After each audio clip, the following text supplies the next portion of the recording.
Hi there, welcome to the Nitty Gritty Writing Podcast. I'm Simon Cantan. And I'm Dave Higgins.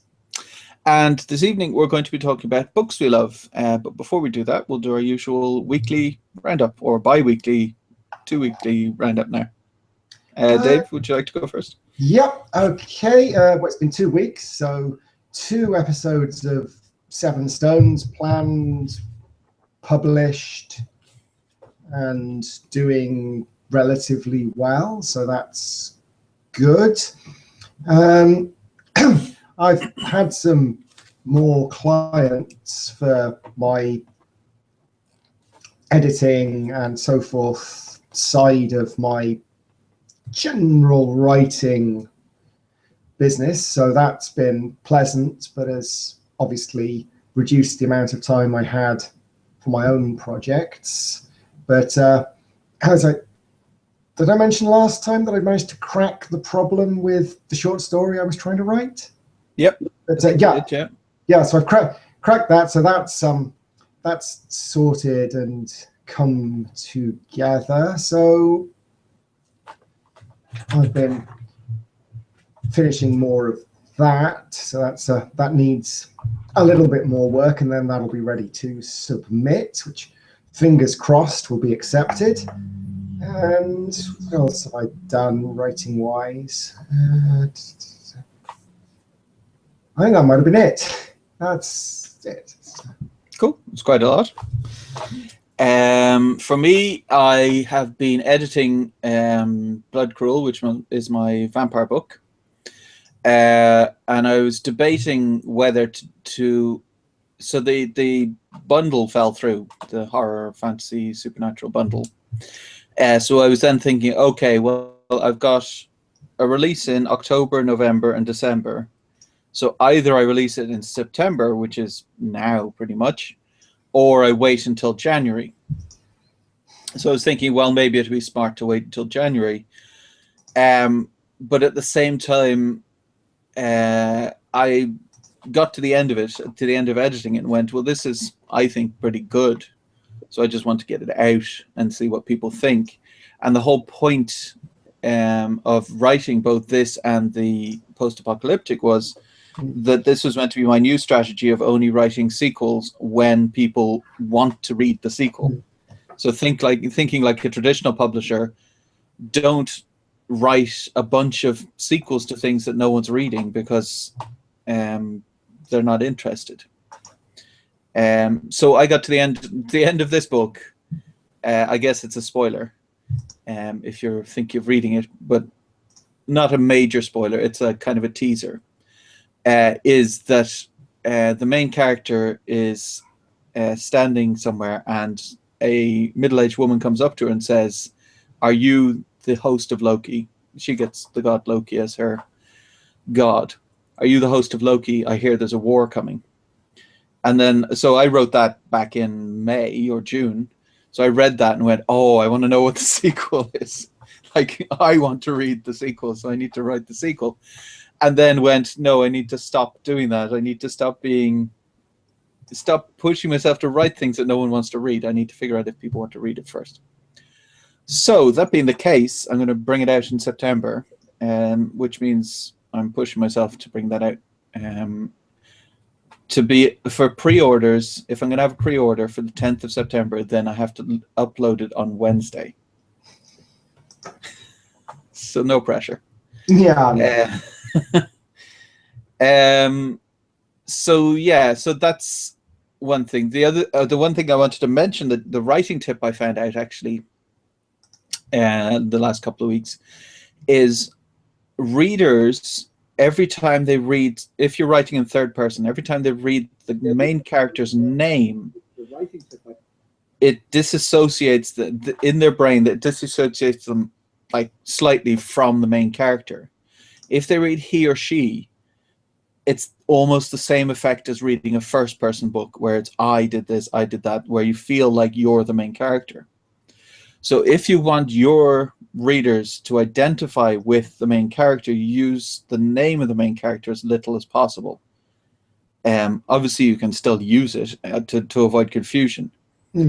So what I found out is that just by chance in Blood Cruel, I've got a female main character and a male main character, and the female main character mostly talks to men, and the male main character mostly talks to women. So that means that he and she is not confusing, because you know who he is or who she is in the context, because there is only one woman and one man. So yeah, I thought that was an interesting tip to hear. It's a very interesting tip. Yeah, given that one of the things I try to do when I'm writing, editing, and so on is make sure that my books aren't just one woman and lots of men doing things. At times I try to have like characters of both genders or many genders having proper agency and proper characterization and dialogue and so on. It's almost the balancing act that on the one hand, I don't want scenes where it's all mostly men and one women, because I don't want to perpetuate this kind of thing is mostly men's work. But on the other hand, yeah, if you're trying to reach a situation where you can use pronouns instead of names, you do want to cut down on the duplication of people of the same gender. Yeah, I think it might be something that readers notice as well, but subconsciously, so they don't actually realize it. Because I've had comments on Hard Vacuum saying this author uses the main character's name too much. But I've never had comments like that on the Bitter End series. And the Bitter End series involve a lot of characters, whereas Hard Vacuum is just Kyra against a bunch of military dudes, terrorist guys. Yeah, it is. It's a vaguely counterproductive, but not counterproductive, counterintuitive thing I'm thinking of, because there have been times when I've gone through a piece, and one of the things that struck me when reading it is that I've been using pronouns an awful lot, so maybe I should put in the character's name just to anchor the reader better. When there wasn't an active chance for confusion, I'm just thinking, well, I want to close off that chance for confusion. So yeah, it's the danger, I think, is that you end up with echoing headwords. Yeah. Where it's he starting every sentence or every paragraph or whatever. But I'm doing my final check on the book now in Pro Writing Aid, and Pro Writing Aid does flag those. It says you've started 3 sentences in a row with he. So 2 is okay, 3 is not. So, that would catch me if I do too much. Yeah, I think that was it Boggle you made? Yeah. That did like density of use. Yeah. So that's the things of checking for density of use. It's not the same word too often. Yeah. So yeah, this is why this is where we come into personal preference and a sort of, well, I don't think there is a right answer territory. That using the pronouns good because it creates this sense of being immersed. Using the pronoun too often can create an echo. Not using the name when there's a possible confusion, but some readers are better at picking up on subtle nuances of action or dialogue than others. So there'll be some readers who'll be confused when others aren't. Some readers who will be confused because they're tired and the coffee hasn't kicked in, when they wouldn't have been confused necessarily if they'd read the scene tomorrow instead. So I don't know. The one thing I've noticed editing this one as well is that the thing they always say is you should be able to take out the dialogue tags and people can still tell who's talking.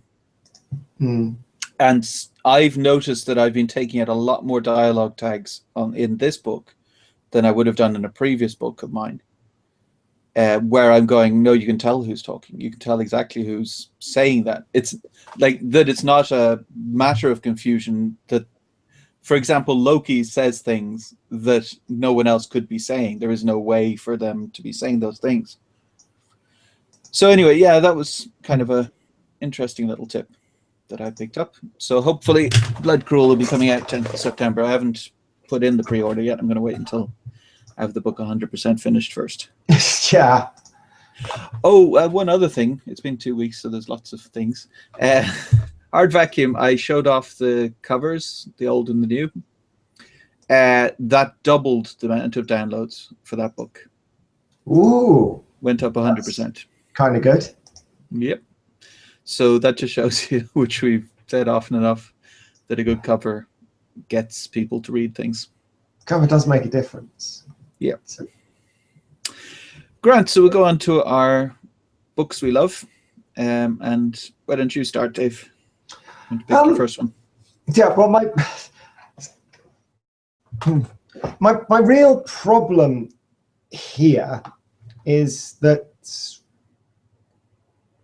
the differences between one book by an author and another book by an author are sometimes quite subtle enough that I wouldn't necessarily say, well, this is my favorite book of them. So I think my first choice would be, and potentially I've mentioned this book before, Cat Skinner's book by Misha Burnett. It's semi-new wave. I don't know if it's new wave or post-new wave. So it ignores genre distinctions. It says, well, the primary function is the narrative. And this is a narrative about weird shit. And making that weird shit fit the box of science or magic or whatever is less important than the story. And the plot is about a man who, when he was a child, had something that, from a Judeo-Christian framework perspective, was a demon stuck in his head. So it's effectively a being from outside standard reality, which is very competent at certain things, but has an alien frame of reference. So because it's new wave rather than being science fiction or horror or fantasy, it's about what it's like to have a separate consciousness in your head that is very good at certain things, but doesn't have the frame of reference to understand human problems. So it's great at killing. It knows the human body needs energy to work. So it understands that leaping tall buildings and doing Superman-like stuff is functionally a poor plan.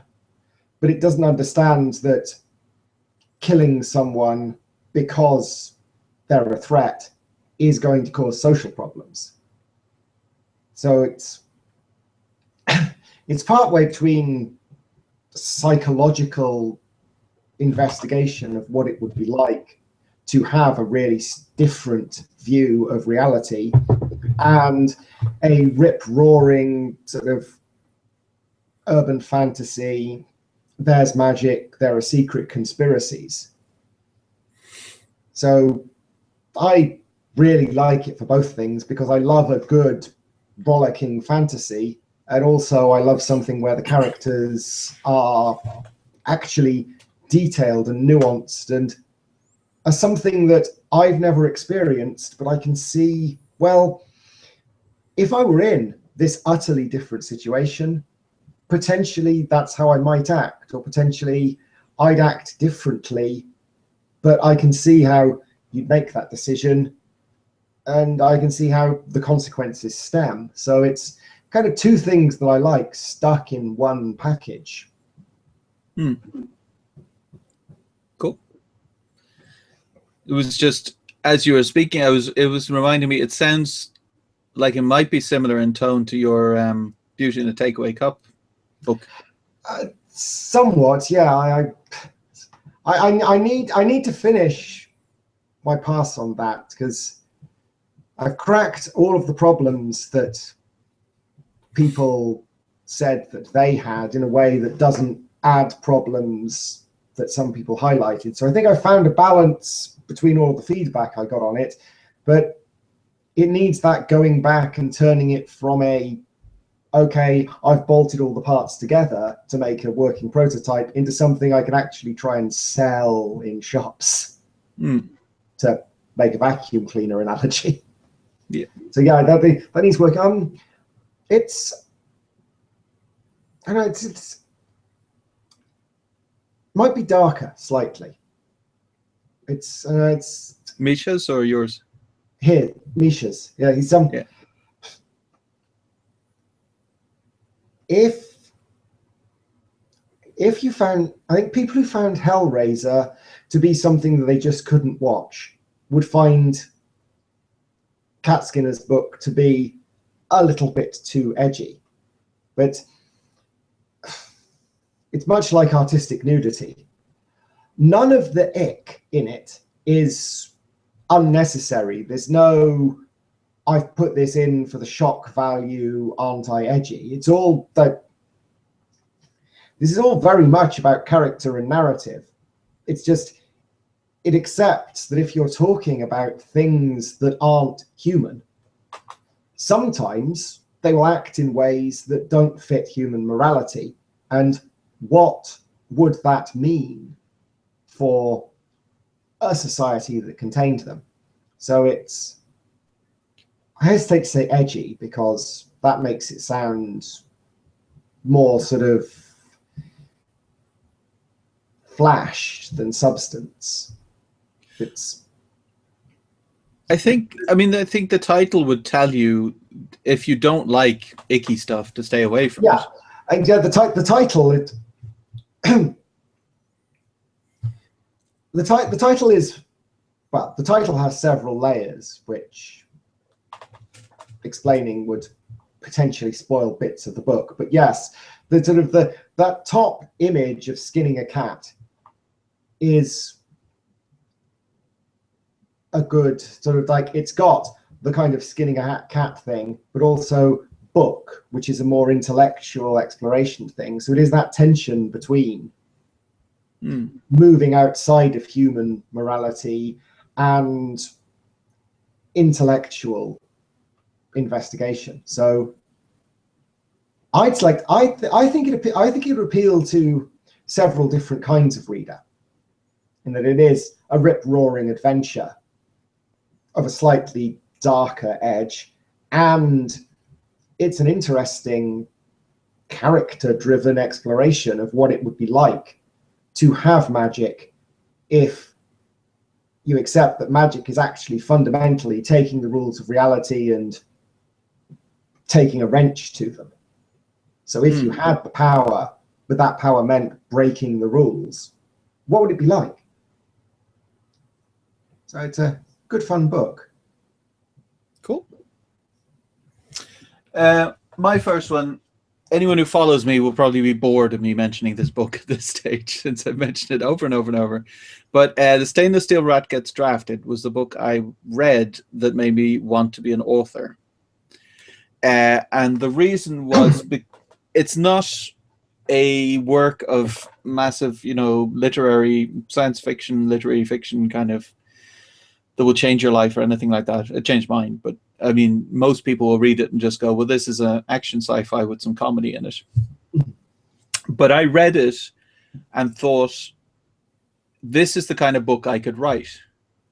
That it's engaging and it's action-packed and it's fun and it never stops moving, but it's not anything where, it's getting at some universal truth to all of humanity or something.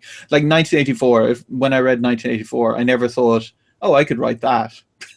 But I did think I could write Stainless Steel Rat Gets Drafted kind of books.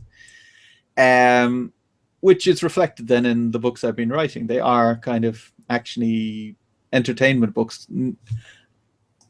I try to have depth to them, but I've always had the opinion where you don't try and make the absolute perfect book. You make something that a reader's going to read and be entertained. That's the first job, and then whatever messages you're putting into it is kind of secondary. Yeah. So, yeah, I mean, I don't know that I have a whole lot to say other than Harry Harrison in general. I don't know, I've read maybe 30, 40 books at least of his. Most people would be familiar with Soylent Green, I guess, from the Charlton Heston movie from the 70s, which is based on his Harry Harrison's book, Make Room, Make Room. Otherwise, he's kind of, I don't think like that well-known sci-fi and fantasy author, but he's very good and well worth a read. You want to go on to your next one, Dave, or do you have any comments? I think, but I don't know. I suppose some authors read a really great classic and think, yes, I could write that. But certainly there are books I've read that I never thought I'd be able to write that. Books that have grabbed me in that the prose is beautiful, the story grabs me, books I can't put down. I think it's the one side of the writer's character, that on the one side we think our stories are worth telling, which is a kind of arrogance. But on the other hand, we have this crippling doubt that our work isn't great. So I think it's sort of quite natural to not have that, yeah, I could write that moment about a famous classic. So, I think, if I could be arrogant for a second, that if I think potentially I could write Harry Potter where I couldn't write 1984. That Harry Potter, so 1984 is a very original kind of visionary work of what would happen in societies in the future, and has proven quite prescient over and over again. Whereas Harry Potter is a fun romp in a kids' school for wizards. Yeah. It has themes and it has depth to it, but it's not. There's no idea in Harry Potter that hasn't been thought of before and will not be used again. You know, wizards learning magic is not an original idea. I mean, J.K. Rowling keeps getting sued over and over by everyone who's had a wizard school book published in the last 50 years. Yeah, that winds me up, speaking as a lawyer. It's the same case over and over again, so he's going to keep losing over and over again. Yeah, but it's not it's like the guys that were trying to trademark Space Marine, and someone said, well, there were Space Marines in Aliens 10 years before you ever had them, and before Aliens they were used in some other property 10 years before that, and before that there was more Space Marines. You can't claim ownership over things that are so not obvious, but like they're tropes at this stage. Wizards learning magic is a trope. There's hundreds, if not thousands and thousands of books about wizards learning magic in all kinds of different contexts. So yeah, so just like going back to, so Harry Potter is the series as a whole is an exceptional series, but I could see myself in 10 years, 20 years or whatever, getting to the level of competence where I could write something like that. But 1984 or Brave New World or even lots of Wells's and Verne stuff, where it's there, like H.G. Wells. Have you read The Sleeper Awakes? Yeah. Where he came up with television 50 years before television existed, which is just incredible.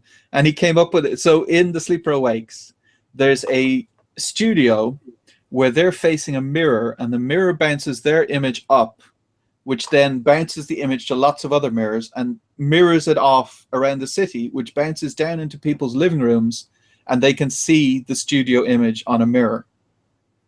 So this was, 1890 something. He wrote this 50 years before Logie Baird came up with the television, and he thought of a way that plays or entertainment could be broadcast to an entire city.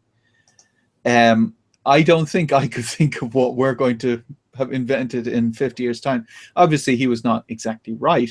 It's not mirrors and stuff, but the idea was there. And there's loads of that stuff in Charles's work. Anyway, you want to go on to your next one, Dave? Yeah. Second choice, again, had some difficulty picking an exact book, would be The Lost by Dan Abnett, which is the first collection in his Gaunt's Ghost series, which is Warhammer 40,000 soldiers fighting various threats. So it's gritty, grim, dark universe, with the protagonists being a military unit of ordinary humans. So not super soldiers, not exactly specialists. Like, they're a military unit, so they've got a sort of role that they are light infantry as opposed to tank in troops or anything like that. But it's the good mix of your classic war story and the looming horror of a universe where evil is actually real. So the bad guys are actually really bad. It's an interesting balance. You sort of, and Dan Abnett's a great writer, I think. Potentially he'll never get critical acclaim as a brilliant author like James Joyce or any of the other people who literary critics rave about, but he writes an immensely engaging story. And so you've got the Guns of Navarone style action in there, trench warfare, lots of personal interaction, which I think is what makes it more exciting for me than a standard war story. That this isn't about people shooting each other. This is about people with complex individual characters fighting a war. So it's more of a portmanteau cast than a character-driven narrative, but they're still all characters with proper characteristics and nuances and differences, and the threats they're facing are different. So it's not crack team of commandos goes in to deal with this, crack team of commandos goes in to deal with this, like you get with some war story series where it's we've changed the location, we've changed the MacGuffin, but the story saying he finds ways in which you can take a unit of people who have specialisms and stick them in situations where they're doing different things, where sometimes they're out of their depth, or the politics behind a war get in the way of doing their job. Because obviously war on a massive intergalactic scale has a massive bureaucracy behind it. So there's a certain amount of politics in there as well. So it's the rip-roaring narrative in your kind of classic war story mold, but it's proper characters. It's not just relying on the fact it's a war story. Sounds good. Like, I like military sci-fi in general. Like, it's difficult to... Sorry, go ahead. That brings up the definition of what is military sci-fi, because I've heard different opinions on this. So some people say, well, to be military sci-fi, it has to be about the process of warfare rather than a story told in a time of war. I would say it has to involve soldiers as the main characters, or fleet personnel, or anyone who is serving in an army or something. So like Old Man's War I would count as military sci-fi. Obviously it's much lighter than most military sci-fi. Or I read Starship Troopers recently, and that's obviously military sci-fi, I think.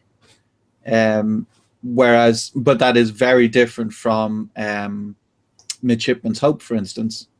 So you can have different tones and things, but as long as there is spaceships and military personnel, I think it's military sci-fi. Yeah. Grant, go to the next one on my pile, which is To Your Scattered Bodies Go, by Philip Jose Farmer. I don't know if you've read this one, Dave, have you? No, I haven't. So I first read this, I bought it from a secondhand bookshop. I used to go to secondhand bookshops all the time and just get a stack of 20 books and put them in my backpack, because they'd be like 50 pence each or whatever. And I read this one and loved it so much that I wore out the book. It just, all the pages fell out, the spine fell apart. So I had to go and buy another copy, which I've now, I don't know if you can see that, but the spine is kind of falling apart again. So, To Your Scattered Bodies Go is set in the future sometime, but it's never specified when. And there's a giant world, and every person who has ever lived wakes up one day on this world. And they wake up on the banks of this river. There's large mountains on either side of the river, about 5 kilometers from the river. And this river is 1 kilometer wide and is just winding up and down around the world. And there's billions and billions of people, and they're grouped. So 80% of them are grouped with people from their time, and 20% are just randomly strewn around the world. So you get a bunch of 18th century English people with, some people from South America before the Portuguese went over and destroyed everything, in the Spanish. And they're trying to integrate. And in the middle of all this, the story focuses on historical figures which are lesser known. Well, some of them are lesser known. And it explains the actual history of their lives before they died. So in the first book, it's Captain Sir Richard Francis Burton, the explorer from Victorian times, who discovered, he and Speke were about to discover the source of the Nile, and then Speke went and discovered it without him. And Captain Sir Richard Francis Burton was the first white person to go into Mecca since the Crusades. And he did that by learning Arabic so well that he spoke like a native, that they couldn't tell that he wasn't native to the region. He, I forget, there's loads of stuff in it. There's loads of historical details. And that's one of the reasons I picked it to talk about, was because sometimes there's books where you read them and they're science fiction or fantasy, but you're learning stuff about actual history, which you would never have gotten otherwise. And the entertainment sucks you in, and then you learn all these little facts about people you would never have known about otherwise. So, so Captain Sir Richard Francis Burton is going around Riverworld, which is the name of the planet, with Alice Hargreaves, who is the inspiration for Alice in Wonderland. So then you learn all about her as well. And they're not necessarily, people who would have been world famous at the time, but you kind of pick up little facts here and there about their lives. And the story itself is amazing. So it's a big mystery. Why have they all just woken up? They all died on Earth and then woke up, and they have the bodies of their 21-year-old self, but the minds of themselves as they were as they died.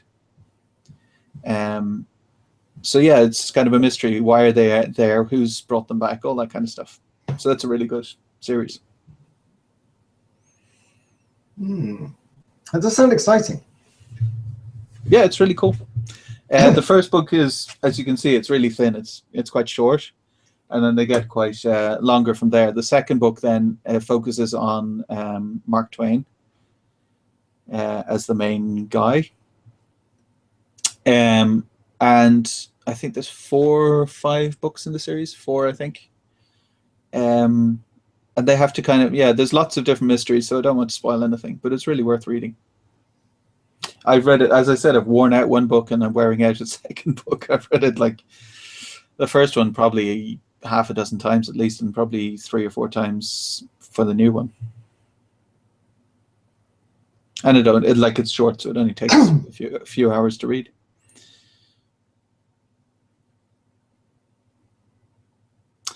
Cool. What's your next one, Dave?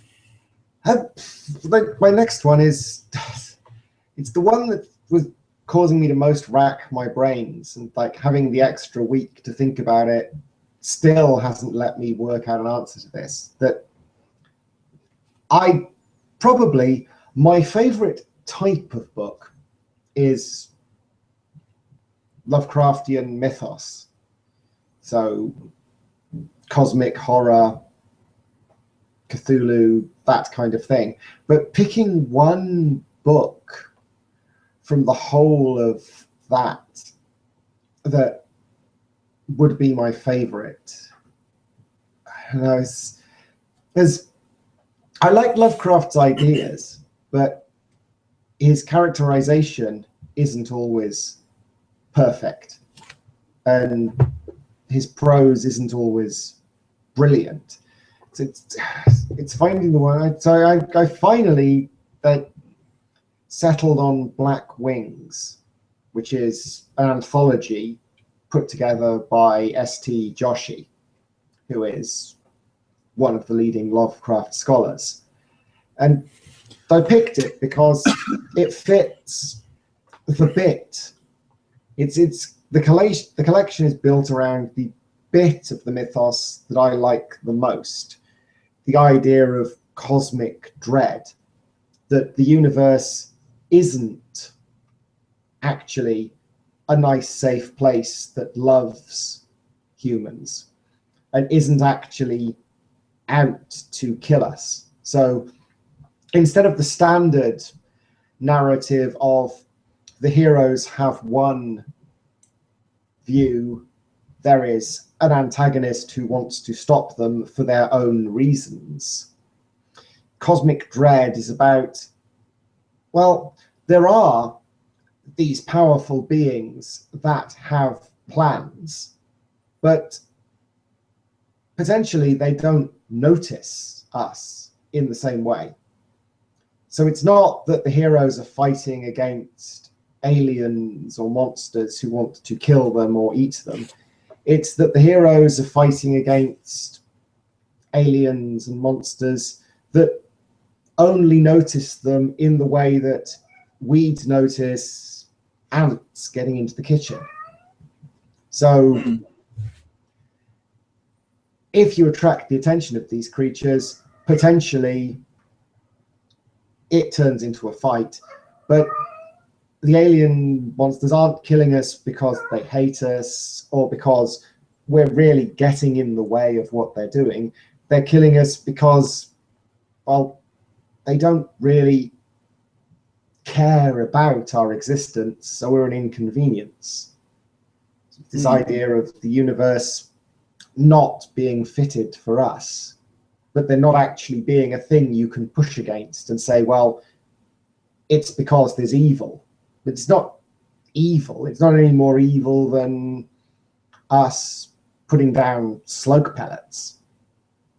It's just the scale of the threat is such that what seems to us to be a serious problem is potentially an afternoon picking weeds out of a flower border for the other side, and they don't really think about it anymore once they've done it, or they're what they are trying to achieve is incomprehensible to us rather than antagonistic to us. So it might seem like friendship, it might seem like enmity. It's really not either, because we don't have enough of a frame of reference to understand. Well, even if you think about it, if you were to put yourself in the perspective of an endangered species on Earth, humans are both trying to kill it and trying to preserve it at the same time. Yeah. And the species itself has no comprehension of why either is doing either. Yeah. So we could turn around and say, okay, let's kill all the polar bears and go up and hunt them to death. And the polar bears would have no idea why it's happening. Yeah, I mean, it's a very interesting idea. It's, I think, difficult to come up with a story if it centers around the humans. Come up with a story where there's a satisfying kind of narrative you can cling on to. As an idea story, it certainly would be interesting. I thought of something similar, but it was in the reverse. That what if humans moved out to colonize the galaxy, and the first planet they came to, there were aliens there who were far below that were potentially intelligent, like, say, humans 65,000 years ago here. What would humans do? Would they wipe them out so they could take the planet, or would they try to contact them? Or the 65,000-year-old humans would have no idea what the hell was happening. It's an interesting thing to kind of consider. Grant, we'll move on to my. I'd say this would be our last book since we're at our time. Yeah. For the usual episodes, and we've already mentioned it, but 1984 by George Orwell,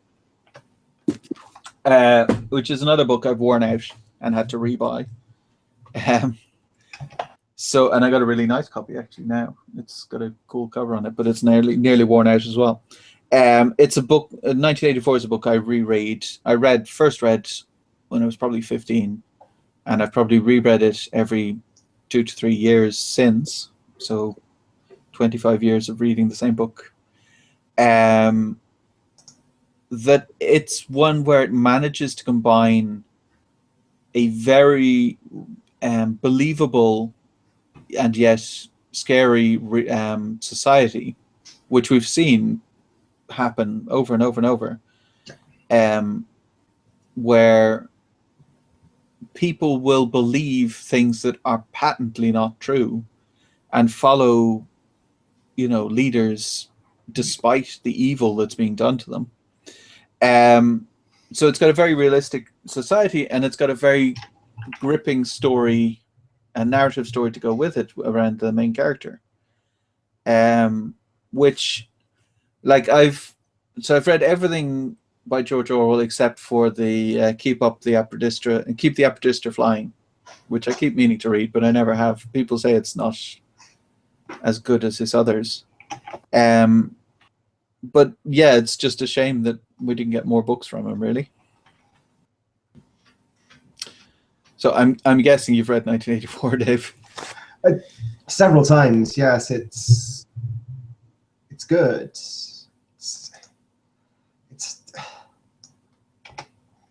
It does it gets into your head, and you can. It doesn't lose its impact on rereading, which I think is, for a book that is a thriller. So I think 1984 is, in terms of narrative, a thriller. Something else. It's a thriller that doesn't lose its impact on reading is a powerful thing. Yeah, I mean,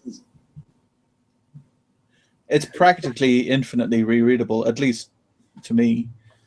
It's definitely my favorite Orwell. Like 1984, I've read once and haven't reread. because you get the idea. Like, it's a good story, but it's not something I find myself drawn back to. Down and Out in Paris and London, similarly, is a very interesting insight into his life and the life of many people at that time, but it's not something I'm drawn to read again. But 1984, if I just start reading it, if I read the first page, then I'll just read the whole book. So I think, I mean, if you haven't read 1984, anyone who's watching or listening, I think it's definitely worth reading that. I mean, even with Donald Trump these days, I just keep thinking of 1984, where he will literally change his position mid-sentence, and his supporters will support both. Will support what he said in the first sentence, support what he said in the second sentence, even though they're completely opposed to each other, the two ideas. Which is what happens in the book quite often. Grant, was there any final comments, Dave? Don't think so. No, mostly sorted. Favorite books is, it gets harder, I think, the more you read and the broader you read. Because potentially, if someone asked me my favorite romance book of the last 6 months, that's an easy enough question. But saying, well, this romance book I liked, this fantasy book I liked, this non-fiction book I liked, is there actually a common criteria I can rank them on? If we come to sort of 100+ books a year for the decades I've been alive, even if I rule out, we'll rule out everything up until I left school, it's still an awful lot of books. So I think the thing I experienced that potentially is a useful takeaway for any authors who are listening in on it is that as a reader, there are books that I like that I will reread, that I'll reread because I'm in the mood for it, that are completely different from other books that I'll reread. So trying to grab a reader's attention isn't necessarily about writing the best possible book. It's about writing a book that readers like. And they're still going to come back. Many readers will come back to your book, will come back to your work, not because it is the number one thing they've read, but because it's one of a number of equally good but different things they've read. Which means you don't have to worry about trying to follow the winning formula for books necessarily, because readers aren't looking for one book that's like a particular thing. Even one reader isn't necessarily going to be looking for all of their books to be like one particular thing.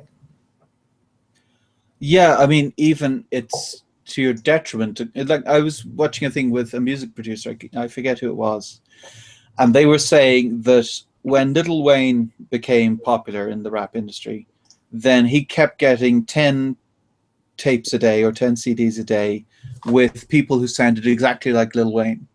And he would say, well, this is excellent, this is really good, but this is just a copy of Lil Wayne. I can't possibly sell this. Or, you know, all the different rappers. Anytime a rapper got popular, he'd just get copies of them. So his advice was, you have to be you and find it. It takes longer to find your own unique voice. But when you find it, then you're the place where people have to go to find books in that voice. So when I want some George Orwell, I go and read George Orwell. I don't read someone who copied George Orwell's style. When I want to read a James Bond book, I read an Ian Fleming James Bond book. I don't read, you know, any of the other people who've written James Bond books. So yeah, it's a kind of an important note. And as you say, like my books, Stainless Steel Rat and 1984 could not be further apart, other than the fact that they're in the same genre. So yeah, it's not about copying people or following what's popular, I think, other than you have to, what I'm doing in with my books, you have to have it with some of the expectations of the genre, or people won't even pick it up and start reading it. So if you write a paranormal fantasy that doesn't have any vampires or shifters or anything, it just has, say it had Ents. It's an entire paranormal fantasy written about Ents. You'd have trouble getting people to read that. So that's the only thing I would say is kind of the restriction there. But in terms of style or whatever, I don't think there's any more restrictions than that. Grant, I think we should probably stop there. Yeah. Thank you all very much for watching, and we won't see you next week. We're going to take a break next week. Last week's break was because of a medical emergency at my house. Next week's break is something nicer at Dave's house. So yeah, it's my birthday next week, and so I'll be spending the evening Saturday doing something slightly less public and hopefully greatly enjoyable than podcasting. Not that I don't love podcasting, but having a birthday meal with my wife does come higher up my list of priorities. Yeah. Grant, so as I said, thank you all very much for watching, and we'll see you in 2 weeks' time.